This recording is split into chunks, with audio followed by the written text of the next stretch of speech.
All right, what's going on YouTube? This is BoxingWave. I wanted to do a follow-up review video, okay? I did watch the fight for a second time. I started to watch it again for a third time.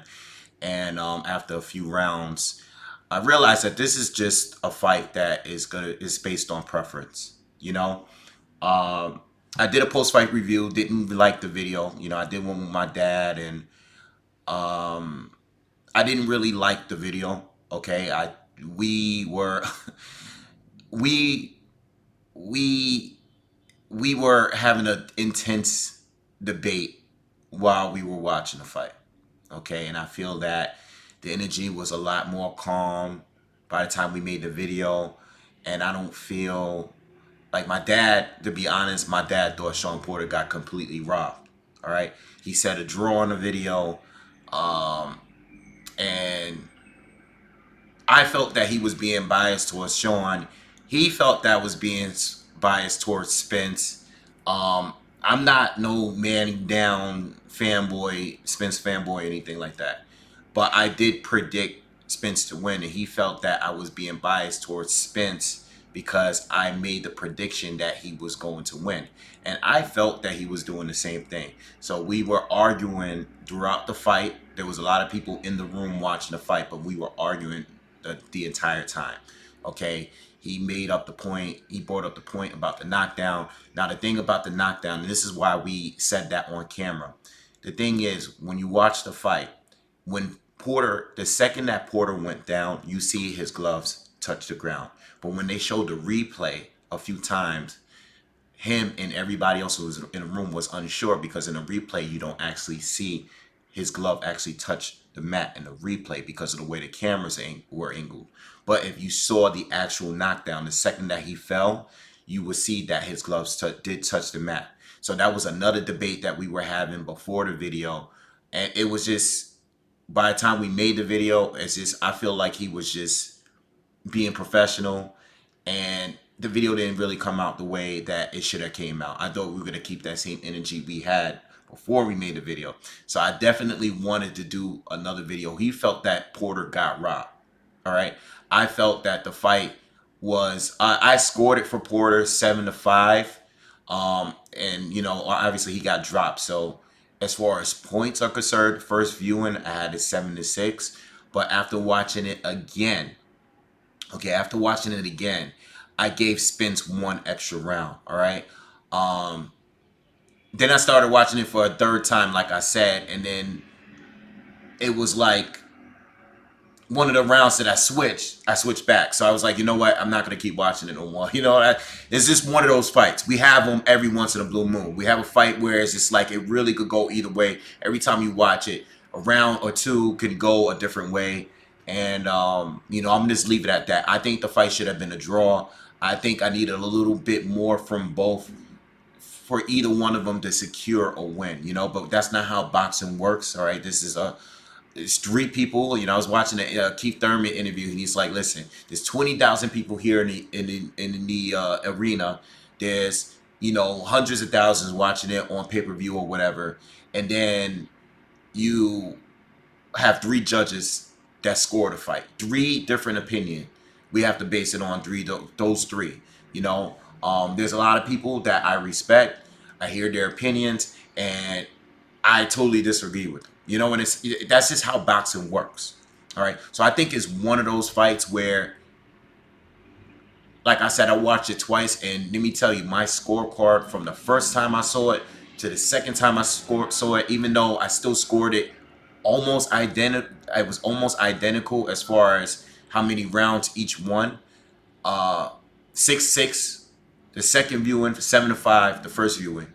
The scorecard looked completely different. Rounds that I picked against Spence in the first time, I picked for him in the second time. So it's just one of those type of fights, all right?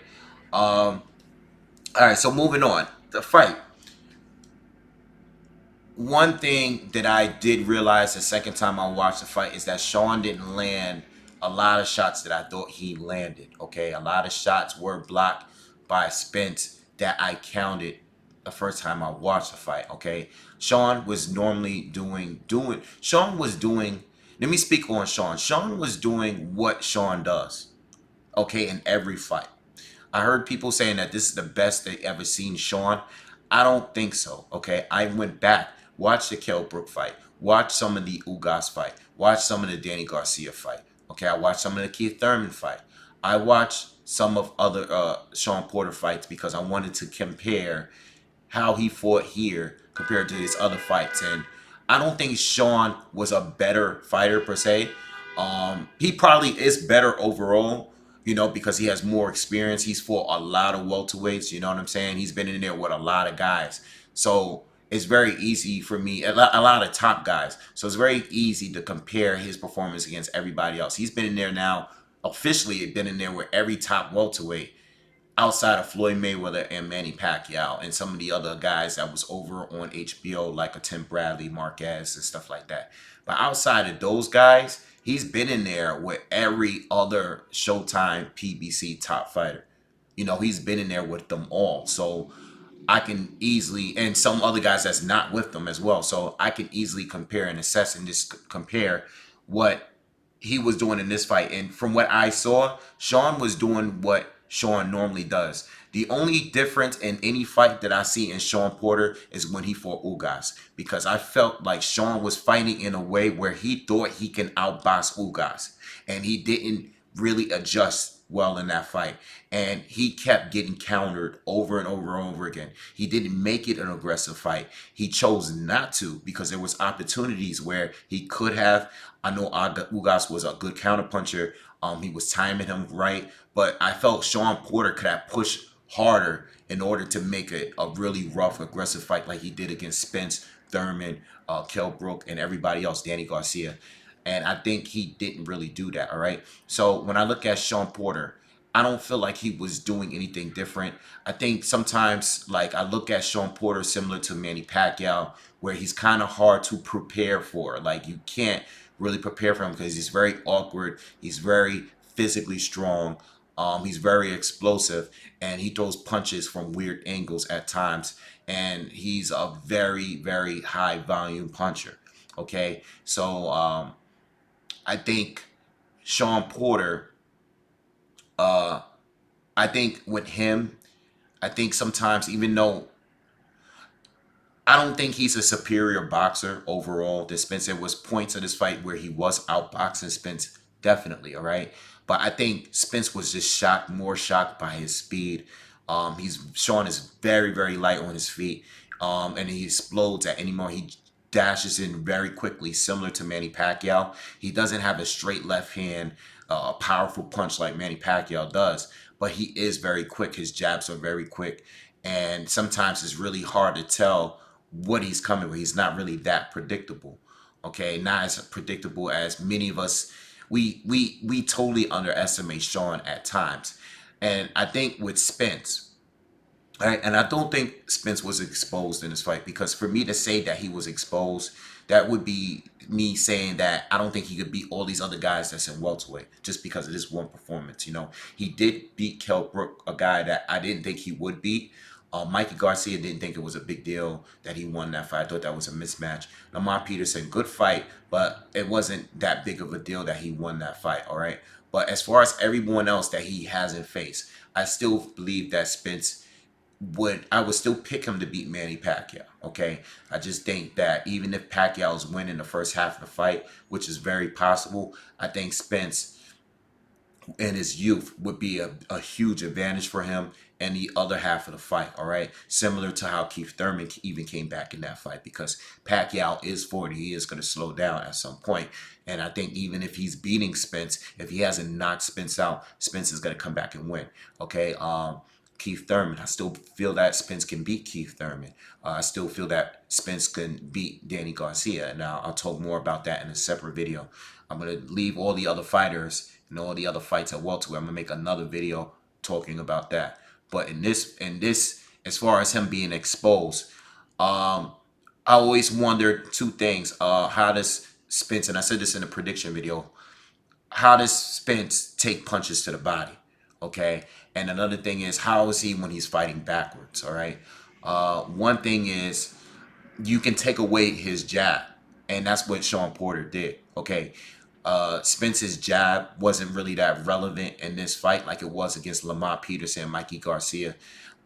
He was able to keep them on the end of his jab. In this fight, Shawn Porter was getting so low while he was dashing inside and throwing punches from these angles where Spence really couldn't get that jab off because he really didn't keep Shawn off the end. Shawn was countering with his jab, and then he would duck low and get in close to Spence, and Spence really didn't have an answer.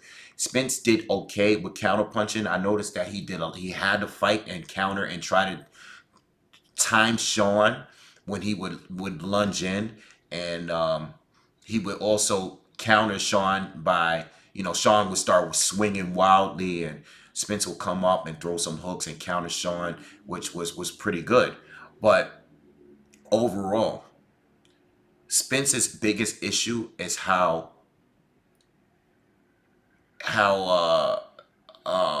his feet, his feet was literally cemented to the mat. And you can tell this is why he kept getting unbalanced as he was going backwards. Okay, just look at his feet. If you watch the fight, if you want to watch some of the highlights and look at some of the moments when Shawn was doing his thing, look at Spence's feet. He looks very unbalanced when he's going backwards, and an aggressive fighter is coming at him like that.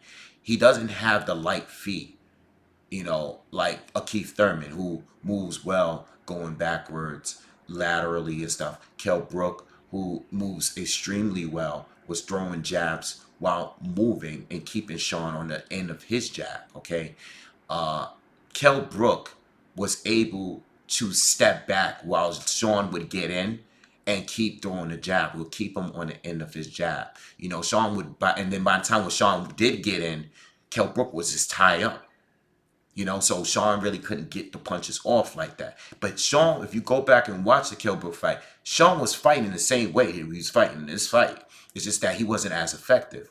And then Keith Thurman he was effective against Keith Thurman. That was a very close fight as well. But the thing with Keith Thurman is that when Keith Thurman had him in the center of the ring, Keith Thurman was clearly outboxing him. It's just that when Shawn brought Keith Thurman to the ropes, Keith Thurman don't tie up like that. Not like Kell Brook did. So Shawn was able to get some work and get some shots in there because Keith Thurman will stay on the ropes, and he's not an inside. He don't have a strong inside game like that. He's not physically strong like that, like Kell Brook is. So I think Keith and Kell Brook, being that they were so light on their feet, they were able to do well while the fight was in the center of the ring and while they were backing up or moving laterally, as opposed to Errol Spence, who would move straight back, but he would just look so unbalanced. Like he's very flat-footed. He doesn't move like the rest of these guys. Uh, Danny is very flat-footed. So it was able to work with Danny Garcia because even though Danny was a better counter puncher than Spence, and landed bigger shots than Spence, Danny wasn't winning as many rounds because Danny was just, he just relies on big heavy punches. He doesn't have much of a jab there, and he's another guy that's just not moving laterally or backwards, while trying to maintain distance from Shawn Porter. He couldn't do it. All right, so I don't think Spence was exposed. I just think that stylistically, even though I thought that Spence was going to do the best against Shawn, I was very wrong when it came to that. Yeah, I got the prediction right, but I personally just feel like Shawn, not only did he did a lot better against Spence, but Spence didn't do as good as Keith Thurman, even though I thought that fight could have been a draw. But I thought that Keith Thurman did much better than Errol Spence did. I also think that Kell Brook obviously probably did the best against, um, well, Keith Thurman did better against Porter, and I think Kell Brook probably did the best against Porter. Okay, I think Ugas countered very, very well against Porter, probably better than anyone else. But the thing with Ugas is that he doesn't really lead much. You know what I'm saying? He was kind of just relying solely on countering. So when Shawn wasn't throwing anything, Ugas wasn't either. You know what I'm saying? So he wasn't trying to really initiate a fight with Porter. He was kind of just waiting on Porter to make his move. And Porter, instead of being his aggressive self, would just try to outbox him. All right. But I still believe that Spence is still probably the second best. I still think he's the second best right now at welterweight. I rank Terrence Crawford above him. Okay, I think Terrence Crawford. I'm saying that not because of what Crawford has done at welterweight. I'm saying that because I think Crawford could beat Errol Spence. I think Crawford has all the tools to outpoint and beat Errol Spence. I believe that, you know. There's times that I was back and forth between them, but no, I think Terrence Crawford is better than Errol Spence. You know, I think that's the only guy. But I think if anybody's going to beat Crawford, it would be Spence. I think Crawford beats Manny Pacquiao, beats Thurman, beats Porter. All right. I think that's just my opinion. You know. Now, let's not drift too much off because I'm going to do more videos talking about all this stuff. As far as what happens from here, I think there should be an immediate rematch without a doubt. All right. You just should do it. You know, I just think that I know he wants to fight with Manny Pacquiao. I know that Danny Garcia climbed in the ring and called him out and everything. I know Garcia might be his next opponent, but you owe Shawn Porter a rematch. You know, I think without a doubt. It's just too close of a fight. It was a great fight. It was a fight of the year. I thought Manny Pacquiao versus Keith Thurman was one of the best fights this year. And let me tell you, I didn't enjoy it nearly as much as I enjoyed this fight. This was definitely the best fight of the year for me. Okay, that I can remember. Right, I love this fight, and I loved watching it the second time. It was just really like back and forth. Some rounds, a lot of those rounds were swing rounds because one of them would win the first half, the other one would be winning the second half. You know, so it was a lot of back and forth. Uh, Immediate rematch.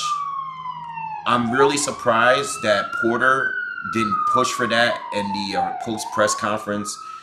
I know in the beginning of it, he was just being really, really friendly, and that's how he is. It's just when they asked him, "Do you want a rematch?" I don't know why Porter says, "You can ask my dad." You know, I hate that. You know, I know he loves his dad. I know he's close to his dad, but dude, you're a grown man. Make a decision for yourself. Do you want to fight him in a rematch or you don't? Okay. Later on, when they were talking shit back and forth, he was saying like, "Yeah, I want a rematch," you know, stuff like that, but we should have an immediate rematch. See, this is when you have a rematch immediately. When it's a fight like that close, that debatable, you have an immediate rematch. There's a lot of fights that are close, but I don't think it's necessary to have immediate rematch. Like I don't believe that Wilder and Ortiz need to have a rematch. I don't have a problem with it because I understand that a lot of people saw the fight and thought Ortiz um, got robbed in in that round where Deontay Wilder was, you know, given more time to recover and stuff like that. So I understand why people felt that, you know, that Wilder got some help. But at the end of the day, Wilder did knock Ortiz out. You know, he dropped him earlier. He dropped him twice before they stopped the fight. So I just think that this fight deserves one. I know when Floyd had a tough fight with Castillo, people like bringing that up, but they won't bring up the fact that Floyd Mayweather rematched him and beat him clearly. Okay, same thing with Maidana. Maidana was an extremely close fight.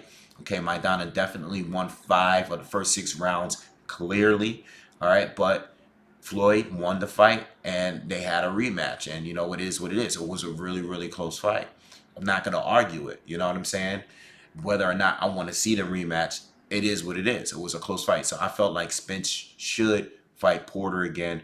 But I understand if he gets the Manny Pacquiao fight, which I don't think he will because Manny Pacquiao is rumored to be fighting Mikey Garcia next year, um, early next year in March.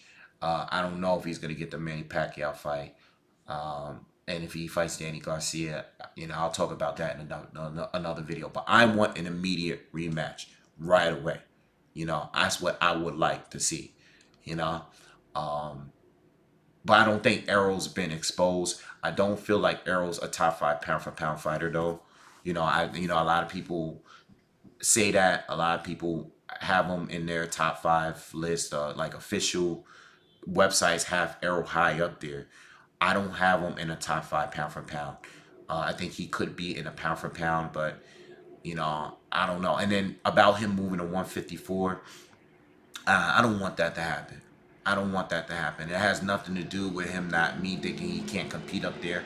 I think he can compete up there, but I think he needs to fight Terrence Crawford. I mean, that's like one of the biggest fights that can be made in boxing right now, and that's the serious demand. There's a serious demand for that fight.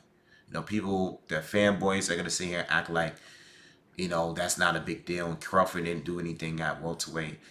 But everybody was saying that, and then the same people were saying, well, let's see what he does to Jeff Horn when he moves up. He destroys Jeff Horn. All right.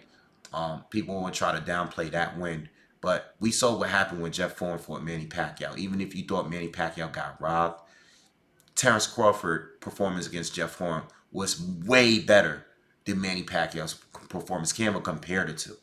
All right, so it just shows the difference in the two of those fighters. Pacquiao, legend, everything like that. Still a great fighter. Big win against Keith Thurman and everything. But Terrence Crawford destroyed, all right, Jeff Horn. He destroyed him.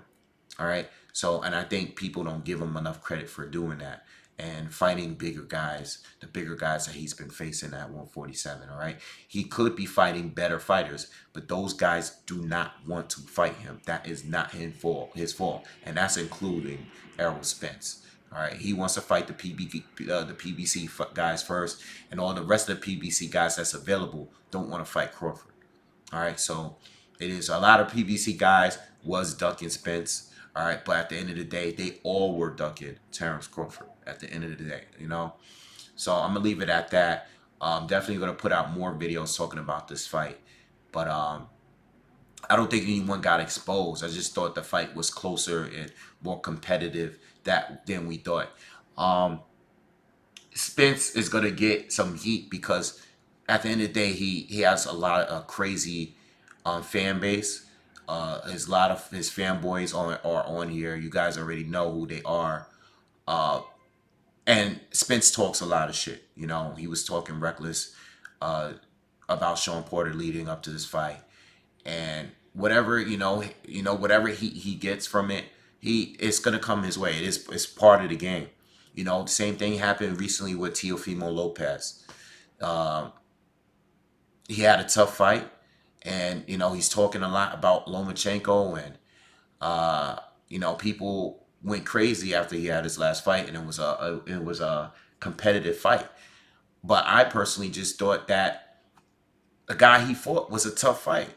As a tough fighter, he's a very tall, long fighter that had a very good 1-2, and very light on his feet, and Teofimo Lopez really had to dig to win because that guy was a skillful boxer.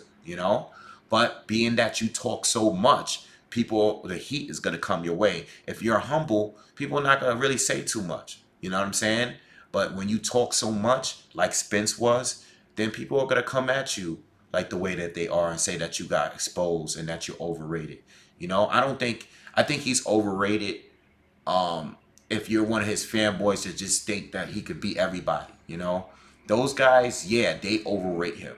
But like overall, no, I think he's a very good boxer, and I think he can still beat the majority of the welterweights that's there, except for Terrence Crawford. Which is very, very good because you have a lot of top 10 type of pound for pound ish fighters that's in that division. I think Keith Thurman at one point was a pound for pound type of fighter. You had Manny Pacquiao, who's always going to be a pound for pound type of fighter. So for Spence, I believe that Spence can beat those guys right now.